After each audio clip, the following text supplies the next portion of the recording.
ತಾಯಿ ಗರ್ಭದಾಗಿದ್ದಾಗ ನಾವು ಮೊದಲು ಆ ಜಾತಿಯವ್ರು ಈ ಜಾತಿಯವ್ರು ಅಂತ ಯಾವ ಜಾತಿನೂ ಇದ್ದಿದ್ದಿಲ್ಲ ನಮಗೆ, ಹೌದಲ್ರಿ? ನಮಗೆ ಯಾವ ಜಾತಿನೂ ಇದ್ದಿದ್ದಿಲ್ಲ. ಇದನ್ನೆಲ್ಲ ಮಾಡ್ಕೊಂಡವ್ರು ಯಾರು?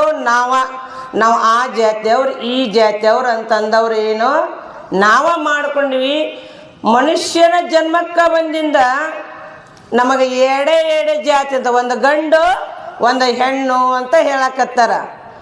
ಅದಕ್ಕೆ ನಾವು ಏನು ಮಾಡಬೇಕು ಅಂದರೆ, ಯಾವ ಬಸವಣ್ಣನವರು ಏನು ಮಾಡಿದರು ಅಂತ ಕೇಳಿದ್ರೆ, ಮಾನವ ಧರ್ಮ ಒಂದೇ ಅಂದ್ರವರು. ಏನು? ಮಾನವ ಧರ್ಮ ಒಂದೇ, ಜಾತಿ ನೋಡಲಿಲ್ಲವರು, ಪಂಥ ನೋಡಲಿಲ್ಲವರು. ಅದೇ 12ನೇ ಶತಮಾನದಲ್ಲಿ ಅಣ್ಣ ಬಸವಣ್ಣವರು ಇವನಾರವ ಎಂದೆನಿಸಿರಯ್ಯ, ಇವ ನಮ್ಮವ ಎಂದೆನಿಸಿರಯ್ಯ, ನಿಮ್ಮ ಮನೆಯ ಮಹಾಮಗ ಎಂದೆನಿಸಿರಯ್ಯ ಅಂತ 12ನೇ ಶತಮಾನದಲ್ಲಿ ಅಣ್ಣ ಬಸವಣ್ಣವರು ಏನು ಮಾಡಿದರು ಅಂತ ಕೇಳಿದ್ರೆ, 770 ಮಂದಿ ಶರಣರನ್ನ ಲಿಂಗ ದೀಕ್ಷೆಯನ್ನು ಕೊಟ್ಟು ಏನು ಮಾಡಿದರು? ಜಗತ್ತಿನೊಳಗೆ ಕೀರ್ತಿಯಂತರಾದರು. ಇದೇ ಕಲಿಯುಗದಲ್ಲಿ ಅವತಾರ ಪುರುಷರಾಗಿ ಬಂದು 2ನೇ ಅವತಾರನಾಗಿ ಬಂದಂಥ ಬಸವಣ್ಣ ಯಾರಂದ್ರೆ ಎಲ್ಲರೂ ನಮ್ಮವರು. ಬಡವರನ್ನಲಿಲ್ಲ, ದಲಿತರನ್ನಲಿಲ್ಲ, ಶ್ರೀಮಂತರನ್ನಲಿಲ್ಲ. ಕರ್ನಾಟಕ, ಮಹಾರಾಷ್ಟ್ರ, ಆಂಧ್ರದಲ್ಲಿನೂ ಕೂಡ ಭಕ್ತರಿಗೆ ಲಿಂಗ ದೀಕ್ಷೆಯನ್ನು ಕೊಟ್ಟು ಎಲ್ಲರೂ ನಮ್ಮ ಅನ್ನೋ ಭಾವನೆ ಇಟ್ಕೊಂಡು ಹೋದವರು ಯಾರಂದ್ರೆ ಜಗದ್ಗುರು ಶ್ರದ್ಧಾನಂದಪ್ಪ ಅವರು. ಅಂಥವರು ಏನೋ ಜಾತಿ ನೋಡಲಿಲ್ಲ, ಪಂಥ ನೋಡಲಿಲ್ಲ. ಬೇರೆ ಬೇರೆ ಹೋಗ್ರಿ ನೀವು, ಜಗದ್ಗುರು ಶ್ರೀಶೈಲ ಜಗದ್ಗುರು ಅದಾನಂದ್ರೂ ಕೂಡ ನೀ ಯಾವ ಜಾತಿ ಅವ, ನೀ ಹೆಚ್ಚಿನ ಜಾತಿ ಆಗಿದ್ರೆ ಒಳಗೆ ಬಾ, ಹೌದಲ್ಲ? ನೀ ಹೆಚ್ಚಿನ ಧರ್ಮದಾಗಿದ್ರೆ ಒಳಗೆ ಬಾ ಅಂತಾರ.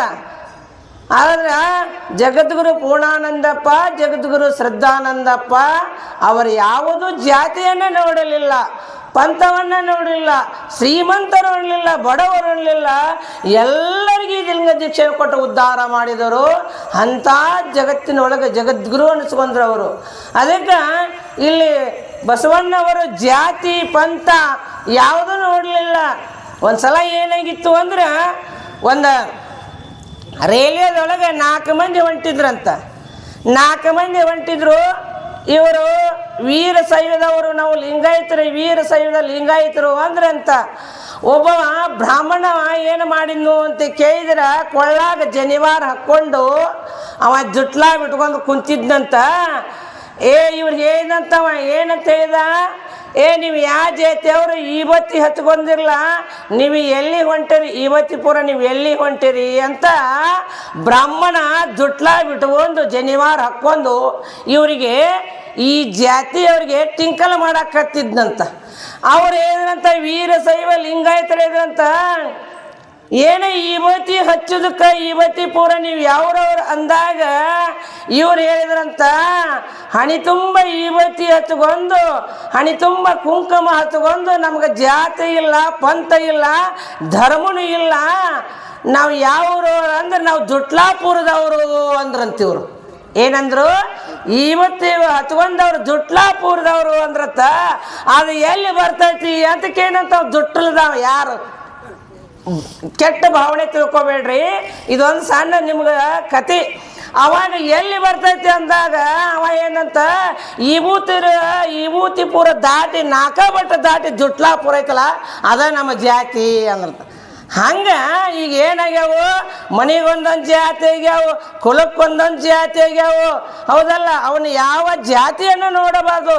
ಎಲ್ಲರೂ ಭಾರತ ದೇಶದೊಳಗೆ ಈ ಕನ್ನಡ ನಾಡಿನೊಳಗೆ ಹುಟ್ಟಿ ಬಂದಿವಿ ಅಂದ ಬಳಕ ಹೆಂಗ ಎಲ್ಲರೂ ಏನು ಮಾಡಬೇಕು, ಒಂದೇ ಮಾತರಂ ಅಂತ ಹೆಂಗ ಮಹಾತ್ಮ ಗಾಂಧೀಜಿಯವರು, ಡಾಕ್ಟರ್ ಅಂಬೇಡ್ಕರ್ ಅವರು ಎಲ್ಲರೂ ನಾವು ಒಂದೇ, ಎಲ್ಲರೂ ನಾವು ಹಿಂದೂಗಳ ಅಂತ ಹೆಂಗ ನಮ್ಮ ಕಣ್ಣೇಳಿ ಅಪ್ಪ ಅವರು ಹೆಂಗ ಮಾಡಕತ್ತಾರಲ್ಲ, ಹಂಗ 12ನೇ ಶತಮಾನದಲ್ಲಿ ಕ್ರಾಂತಿಯೋಗಿ ಕಲ್ಯಾಣದೊಳಗ ಅಣ್ಣ ಬಸವಣ್ಣನವರು ಬ್ರಾಹ್ಮಣರಿಗೆ ಅರ್ಜುನಿಗೆ ಲಗ್ನ ಮಾಡಿಸಿದ್ದು ಅಲ್ಲೇನಾಯ್ತು, ಕಲ್ಯಾಣದೊಳಗ ಕ್ರಾಂತಿ ಆಯಿತು.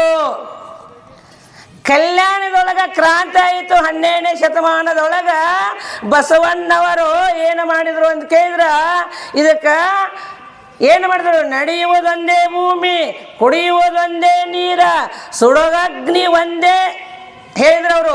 ನಮ್ಮನ್ನು ಸುಡುವುದು ಒಂದೇ ಭೂಮಿ, ನಡೆಯುವುದು ಒಂದೇ ಭೂಮಿ, ಎಲ್ಲರೂ ಕುಡಿಯೋದು ಒಂದೇ ನೀರ, ತಿನ್ನುವುದು ಒಂದೇ ಅನ್ನ, ಇದಕ್ಕೆ ಜಾತಿ ಇಲ್ಲ, ಇದಕ್ಕೆ ಪಂಥ ಇಲ್ಲ, ಎಲ್ಲರೂ ನಮ್ಮವ್ರು ಅಂತೇಳಿ ಏನು ಮಾಡಿದರು, ಯಾವ ಹರಳಯ್ಯನ ಮಗಗ ಯಾವ ಬ್ರಾಹ್ಮಣರನ್ನ ಹುಡುಗಿ ಕೊಟ್ಟು ಲಗ್ನ ಮಾಡಿದವರು ಯಾರು, 12ನೇ ಶತಮಾನದೊಳಗೆ ಅಣ್ಣ ಬಸವಣ್ಣವರು. ಅಲ್ಲಿ ಏನು ಮಾಡಿದರು ಅಂತ ಕೇಳಿದ್ರೆ, ಆ ಬ್ರಾಹ್ಮಣರು ಎಲ್ಲರೂ ಕೂಡಿ ಕ್ರಾಂತಿಕಾರಿ ಮಾಡಿದವರು ಬಸವಣ್ಣವರ ಮೇಲೆ. ಮಾಡಿದಕ್ಕಾಗಿ ಅವ್ರನ್ನ ಕಲ್ಯಾಣವನ್ನು ಬಿಡಿಸಿ ಓಡಿಸಿದರು. ಅವಾಗ ಬಸವಣ್ಣವ್ರು ಅಂದಲಿಲ್ಲ. ಅದೇ ಈಗ ನಮ್ಮ ಕನ್ನೇರಿ ಮಠದ ಶ್ರೀಗಳು, ನಮ್ಮ ಕೈಲಾಸಪತಿ ಅಪ್ಪ ಅವರು ಎಲ್ಲರೂ ಹೋಗಿ ಅಲ್ಲೇ ನಾವು ಎಲ್ಲ ಹಿಂದೂ ಸನಾತನ ಧರ್ಮದ ಮಕ್ಕಳು, ನಾವೆಲ್ಲರೂ ಒಂದೇ ಬಸವಣ್ಣರ ತತ್ವದವರಂತೆ ಹೋಗೇನೋ ಜೈಘೋಷಣೆ ಮಾಡಿ ಬಂದೀವಿ ನಾವು ಮೊನ್ನೆ. ಅದಕ್ಕೆ ಎಲ್ಲರೂ ಒಂದೇ, ಇವನಾರವ ಅಂತೇನ ಅಣ್ಣ ಬಸವಣ್ಣವರು ಹೇಳಿದ್ರಲ್ಲ, ಅವಾಗ ಅಂತ ಒಂದು ಭಕ್ತಿಯನ್ನು ಇಟ್ಟುಕೊಂಡು ಆ ಪಥದವರು, ಆ ಜಾತಿಯವರು, ಈ ಜಾತಿಯವರು ಅನ್ನಲಾರದೆ ನಾವೆಲ್ಲರೂ ಒಂದೇ. ಯಾವ ಕುಳಿಗೇರಿ ಕ್ರಾಸ HK ಖಾನಾಪುರ ಗ್ರಾಮಕ್ಕೆ 50 ಹಳ್ಳಿ ಕೂಡ್ಯಾವಿಲ್ಲಿ. ಎಲ್ಲರೂ ಏನಂತ ಕೇಳಿದ್ರೆ 50 ಹಳ್ಳಿಯವರು. ಇಲ್ಲೆಲ್ಲ ಹೋಸ್ಟೆಲ್ ಲಿಸ್ಟ್ ನೋಡಿದ್ರೆ 10,000 20,000 ಅದಾವು. ಅದಕ್ಕೆ ಇಂತೆಲ್ಲ ಭವ್ಯವಾದ ಪೆಂಡಲ್ ಹಾಕಿ ಕಷ್ಟಪಟ್ಟು ಎಲ್ಲ ನಮ್ಮ ಅಭಿನವ ಶಿವಾನಂದಪ್ಪ ಅವರು ಭಾಳ ಶ್ರಮ ಪಟ್ಟಾರ. ಅವ್ರು ಏನಂತ ಕೇಳಿದ್ರೆ, ಸಣ್ಣ ಮಗು ಥರ ಎಲ್ಲಾನು ಮನೆಗೆ ಹೋಗಿ ಪಟ್ಟಿ ಮಾಡಿ, ಬರ್ರಿ ಒಳ್ಳೆ ಸಂಸ್ಕಾರ, ಒಳ್ಳೆಯದನ್ನು ಕಲ್ರಿ, ಆಚಾರ ವಿಚಾರ ಮಹಾತ್ಮರ ಕಡೆಯಿಂದ ಹಿತ ನುಡಿಗಳನ್ನ ಕೇಳಿ ಜೀವನ ಉದ್ಧಾರ ಮಾಡ್ಕೋರಿ ಅಂತ ಎಲ್ಲರ ಮನೆಗೆ ಹೋಗಿ ಯಾತ್ರಾ ಮಾಡಿ ಬಂದಾರವರು. ಅದಕ್ಕೆ ದಯವಿಟ್ಟು ಯಾವ ಇಲ್ಲಿ ಬಸವ ಕಲ್ಯಾಣಕ್ಕೆ ಹೋಗಿ ಬಸವ ಕಲ್ಯಾಣ ನೋಡುವುದಕ್ಕಿಂತ ಹೆಂಗೆ ಮೊನ್ನೆ ಸೋಮನ ಕೊಪ್ಪದ ಒಳಗೆ ಇದು ಏನಂತ ಕೇಳಿದ್ರೆ 21ನೇ ಶತಮಾನದೊಳಗೆ 12ನೇ ಶತಮಾನ ಕಲ್ಯಾಣ ಮರೆಸಿ ಸೋಮನಕೊಪ್ಪ 21ನೇ ಶತಮಾನ ಬಸವ ಕಲ್ಯಾಣ ಆಗಿ ಹೋಯಿತು. ಹಂಗೆ 1 ತಿಂಗಳ ಪರ್ಯಂತರವಾಗಿ ನಾವೆಲ್ಲರೂ ಪೂಜ್ಯರು ಬಹಳ ಸುಂದರವಾಗಿ ಇಲ್ಲಿ ಕಾರ್ಯಕ್ರಮ ಮಾಡಿದ್ದೀವಿ. ಇಲ್ಲೆಲ್ಲರೂ ಮಂದಿ ಇನ್ನಷ್ಟು ಮಂದಿ ಇದ್ರೆ ನಮಗೆ ಮೈ ತುಂಬ್ತಾವೆ ಹೇಳಾಕ. ಇಲ್ಲಿಕ್ಕಂದ್ರೆ ನಮಗೆ ಮಂದಿ ಇರ್ಲಕ್ಕ ಹೇಳೋದೇ ಇಲ್ಲ. ಮತ್ತು ಯಾಕಸಕ್ಕವ ಅಲ್ಲೇನ ಸೋಮನಕೊಪ್ಪದ ಒಳಗೆ 10,000 ಜನ ಕೂಡ್ತಿದ್ರು, ನಮಗಿಂತ ಪೂರ್ವದಲ್ಲಿನ ಬಂದು ಕುಂದಿರ್ತಿದ್ರು. ಹಂಗೆ ಇಲ್ಲೆಲ್ಲರೂ ದಯವಿಟ್ಟು ಬಂದು ಏನು ಅವ್ರ ಅಜ್ಜಾರಷ್ಟ ಮಾಡ್ಯಾರ, ಅವ್ರು ಹೋಗ್ಯಾರ, ಇವ್ರು ಹೋಗ್ಯಾರ, ಆ ಜಾತಿಯವ್ರು ಹೋಗ್ಯಾರ, ಈ ಜಾತಿಯವರು ಯಾರೂ ಅನ್ನಲಾರದೆ ಇವತ್ತು ಅದನ್ನೇ ಇಟ್ಕೊಂಡ್ರೆ ಎಲ್ಲರೂ ನಮ್ಮವರನ್ನು ಭಾವನೆ ಇಟ್ಕೊಂಡು ಇಲ್ಲಿ ಬಂದು 2 ಮಾತುಗಳನ್ನ ಕೇಳಿದ್ರೆ, ನೀವು ಏನಾಗ್ತೀರಿ ಅಂತ ಕೇಳಿದ್ರೆ, ಹೆಂಗೆ 12ನೇ ಶತಮಾನದೊಳಗೆ 770 ಮಂದಿಯನ್ನು ಶರಣರಾಗಿ ಮಾಡಿದ್ರಲ್ಲ, ಇಲ್ಲಿ 10 ಲಕ್ಷಕ್ಕೆ ಜಗದ್ಗುರು ಶ್ರದ್ಧಾನಂದಪ್ಪ ಎಲ್ಲರೂ ನಮ್ಮವರು ಅಂತೇಳಿ ಲಿಂಗ ದೀಕ್ಷಾನ ಕೊಟ್ಟನ. ಅದಕ್ಕೆ ನಾವು ಅವರ ಕೀರ್ತಿಯನ್ನು ಪತಾಕಿನ ಹಾರಿಸಬೇಕಾಗಿತ್ತು. ಅಂದ್ರೆ ಇಂಥ ಕಾರ್ಯಕ್ರಮದೊಳಗೆ ಬಂದು ನೀವೆಲ್ಲರೂ ಭಾಗಿಗಳಾದ್ರೆ ನಿಮಗೆ ಮತ್ತಷ್ಟು ಅಂತ ಪರಮಾನಂದ ಪ್ರಾಪ್ತಿ ಸುಖ ನೀಡ್ತಾನಂತ ಹೇಳುತ್ತಾ ನನ್ನ 2 ವಾಗ್ರೂಪಶನ ಸದ್ಗುಣ ಆತ್ಮಜನ ಅದಕ್ಕೆ ಅರ್ಪಿಸ್ತೇನೆ.